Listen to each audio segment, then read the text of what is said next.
My fiancée sent me a text saying, "Keep the ring. I'm not wearing anything that cheap." I replied with understood, returned the ring the next day, received the full $12,400 refund, and immediately sent her a screenshot of the new motorcycle I had just bought. Her mother then started calling me nonstop, completely hysterical about some supposed family heirloom expectations. I'm a 32-year-old man. Last Saturday, I proposed to my girlfriend of 4 years. We had discussed marriage many times before, so she knew it was coming. I believed we were completely aligned on our future, our timeline, our values, and the kind of life we wanted to build. Unfortunately, I was mistaken about far more than I realized. Maybe about everything. For some quick background, I work as an electrician with a union card and journeyman certification. I make a decent living. Last year, I brought home about $87,000, including overtime. I'm not rich by any means, but I'm comfortable. I own my truck outright, rent a nice apartment, have good benefits, and I had been setting money aside specifically for an engagement ring for the past 18 months. I wanted to do this the right way. I spent $12,400 on the ring, a 1.2-carat princess-cut diamond with excellent clarity on a platinum band. I did my homework. I visited 4 different jewelers over 3 months, asked plenty of questions, studied the 4Cs, and chose a classic, beautiful piece that I thought she would love based on the styles she had pointed out in magazines and store displays over the years. The jeweler even told me it was an outstanding choice for the budget. I felt genuinely proud of it. The proposal itself went beautifully. We had dinner at a restaurant she had wanted to try for months. I got down on one knee right between dessert and coffee. She said yes with happy tears in her eyes. The table next to us even clapped. She posted a picture of the ring on Instagram within 20 minutes with a caption about how forever was just beginning. At that moment, I thought everything was perfect. Then Monday came. I was at work, finishing up pulling wire through a drop ceiling on a commercial job, when my phone vibrated. It was a message from her, "We need to talk about the ring." I assumed she might want it resized or adjusted, so I didn't think much of it. During my lunch break, I called her while sitting in my truck eating a cold sandwich. That's when everything fell apart quickly. She told me she had shown the ring to her mom and sister that morning, and her voice already sounded different. Honestly, I felt embarrassed before she even finished speaking. Embarrassed about what? "The ring, it's small, you have to understand," she said. "My sister's husband got her a 2-carat princess cut. My cousin has an emerald cut that's almost 2.5 carats. My mom said when my dad proposed, he spent 3 months' salary." She continued, "This ring looks like it came from a mall kiosk, like a temporary placeholder. Either you got ripped off, or the jeweler took advantage of you. I don't know which, but I can't wear this in front of my family." I sat there in my truck with my lunch getting cold in my lap, struggling to process what she was saying. I had spent over $12,000 on that ring. She went on, "We should return this one and use the money towards something better. My mom knows someone who does custom jewelry, real quality estate pieces, not this kind of chain store stuff. I'll even cover the extra cost if we need to go higher." "We can fix this," I asked. "You want me to return the ring I proposed to you with, the one you said yes to?" "The same one you posted on Instagram 2 days ago. I want something I'm not ashamed to wear," she replied. "Is that really so wrong? I have to wear this for the rest of my life." "Shouldn't I actually love it?" I told her I needed time to think and hung up. The rest of my shift was a blur. I could barely focus on the job.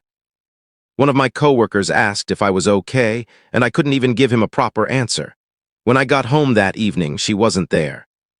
She had gone to her mother's house to discuss options and look at different settings. Later that night, around 9 p.m., she sent the text that ended everything. "Keep the ring. I'm not wearing something so cheap. It says everything about how you see me and our future. When you're ready to be serious about us and actually show me that you value me enough to do this right, then we can talk. But I'm not walking around with a constant reminder that my fiancé couldn't be bothered to do the bare minimum." I read it 3 times until it fully sank in. Then I replied with one word, "Understood." The next morning, I took the ring back to the jeweler. I explained the situation in just 2 sentences. He looked genuinely sympathetic and said he sees this kind of thing more often than people think. Some people forget what an engagement is really supposed to mean. He processed a full refund. The $12,400 was back in my account within 2 business days with no issues. "Here, Where I probably went off script. I had owned a motorcycle since I was 19, a Harley-Davidson Street Glide. I had dreamed of owning a proper touring bike ever since I went to a bike show with my dad as a teenager, but I had never bought one. There was always something else: saving for the apartment deposit, building an emergency fund, paying for her car's transmission repair, and then saving for the ring. It was always later, always next year. Not anymore. I found a used 2021 Street Glide in excellent condition at a dealership about an hour away. Matte black paint, only 8,000 miles and well-maintained. The dealer was asking $18,500. After an hour of negotiating, I got it down to $16,200. I used the ring refund as the down payment and financed the remaining $3,800 over 2 years. I rode it home that same afternoon. On the ride back, I felt something I hadn't felt in years, a mix of freedom and relief. And yes, I'll admit it. I took a photo of the bike parked in my spot, along with a screenshot of the purchase receipt clearly showing the $12,400 down payment, and sent both to my now ex-fiancée with the caption, "Thanks for the push. Always wanted one of these." She didn't reply for 6 hours. Then my phone started blowing up. Her mother called me 17 times between 6 p.m. and midnight, leaving voicemails that ranged from, "How dare you do this to her?" to "You've humiliated this entire family," and threats about making sure everyone knows what kind of person I really am. Apparently, there had been an expectation that the ring I bought, the one her daughter had rejected, would eventually become a family heirloom. Something to display and pass down to future daughters and granddaughters. Her mother had already been telling relatives and friends about the engagement for days, and now had to explain why there was suddenly no ring and no wedding. My ex finally texted me around midnight. "You're actually insane. You bought a motorcycle with my ring money." "I can't believe I wasted 4 years on someone this selfish and petty," I replied. "It was never your ring. You made that very clear when you called it cheap and embarrassing and refused to wear it." I simply reallocated the funds. She called me emotionally abusive, financially manipulative, and vindictive. She said I was punishing her for having standards and trying to humiliate her. I stopped responding after that.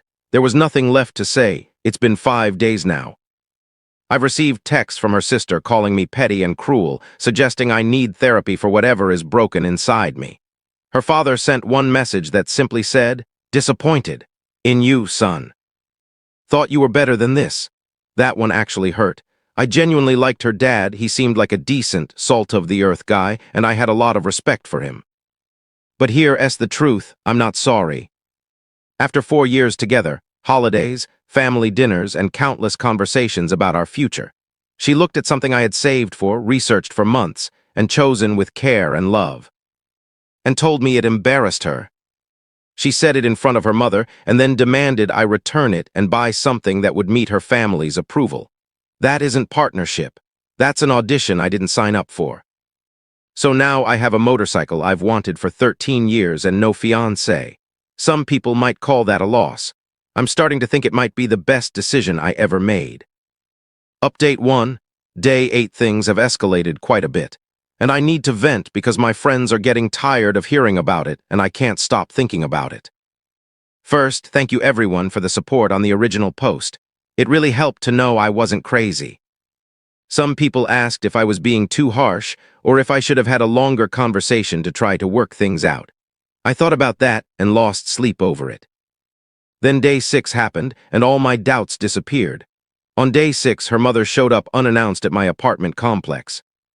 When I opened the door after hearing a knock, she was standing there with her arms crossed and a designer handbag on her shoulder, looking like she was there to deliver a performance review.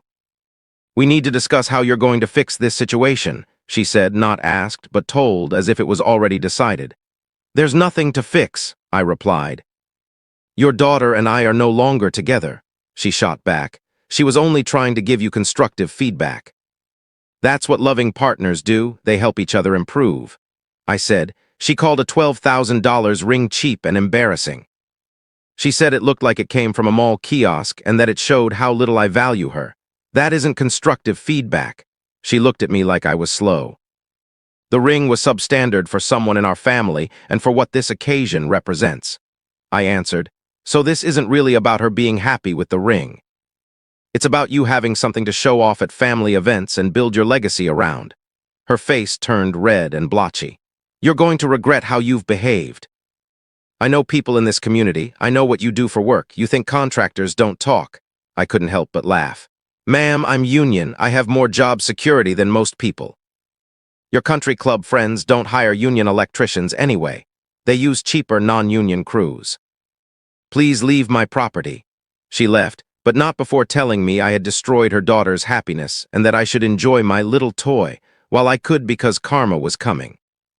Day 7 was quieter but stranger. My ex's younger brother texted me out of nowhere. He's 24 and still figuring things out, but he had always seemed like a good kid.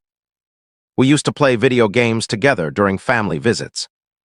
His message was short. Hey man, not trying to get involved, but you should know my sister has been telling everyone you were controlling, and that's why she ended things. Just thought you should know what's being said. I thanked him for the heads up and asked if he believed it. He replied, nah, I was around for 4 years, you weren't controlling. You were just the only one who ever told her no, that's not the same thing. Then he added, for what it's worth, the bike looks sick. Always wanted a Harley. At least one person in that family still has some common sense. On day 8, I learned how much the story had changed. A coworker asked me at lunch, completely serious, if it was true that I had made my girlfriend sell her engagement ring so I could buy a motorcycle. That's the version going around now, that I forced her to sell it, took the money, and bought myself a toy with her property. I showed him the actual text messages, her words, the timestamps, and my single-word reply. His reaction was, bro, that's actually insane. She really called a $12,000 ring cheap? He shared the screenshots with a few other guys on the crew. By the end of the day, everyone who saw them agreed. I had dodged something serious.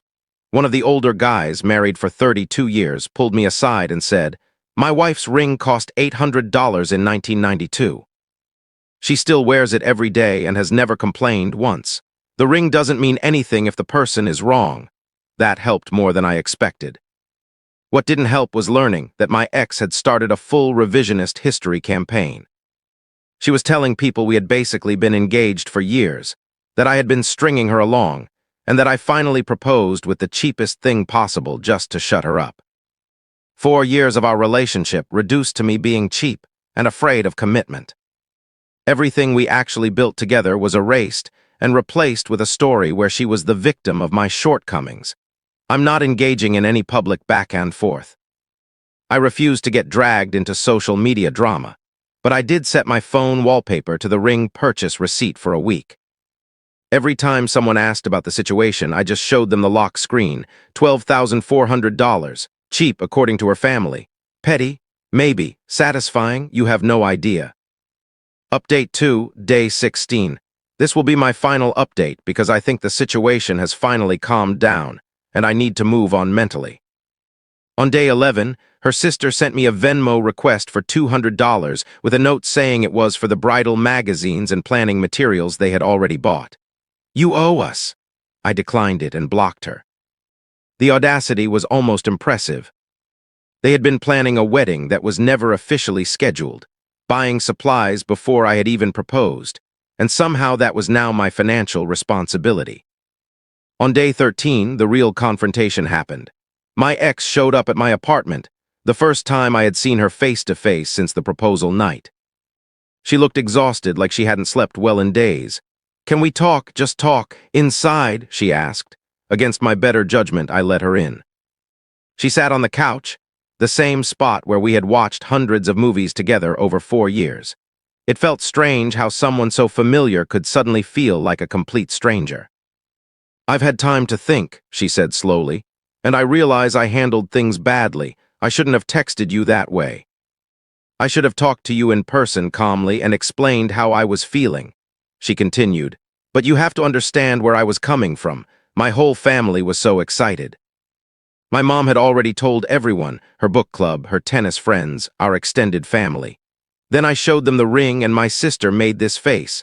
My mom got quiet in that disappointed way she does. I just panicked. It was humiliating. So you humiliated me instead, I said. I didn't mean to. My mom was in my ear telling me I deserved better, and that you clearly didn't take this seriously if that's what you bought. Your mother's opinion of my proposal was never supposed to matter more than my feelings. I know that now, she said, starting to cry quietly. I messed up, but you didn't have to take it this far. Buying a motorcycle with the ring money and sending me screenshots, that was deliberately cruel. I thought for a moment before replying. You want to know what felt cruel to me? Spending 18 months saving every extra dollar from overtime shifts. Spending 3 months researching diamonds, until I knew more about clarity grades than electrical codes. Being so excited and nervous about giving you something beautiful that I couldn't sleep the night before.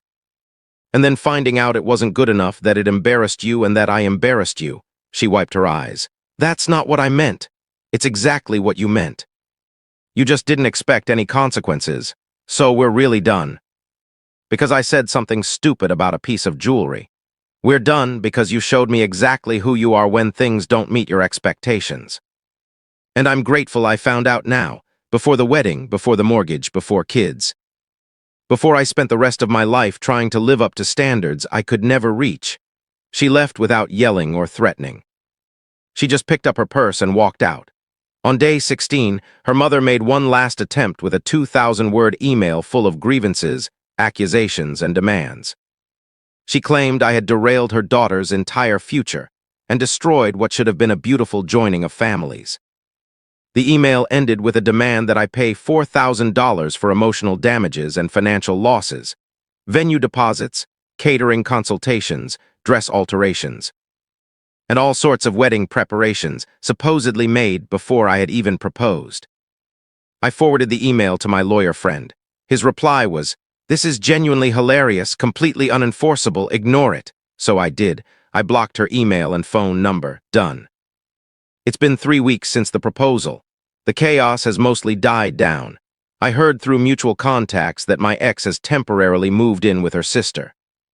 Apparently her relationship with her mother has become strained now that I'm no longer the target and they have to face each other. Her brother still follows me on Instagram.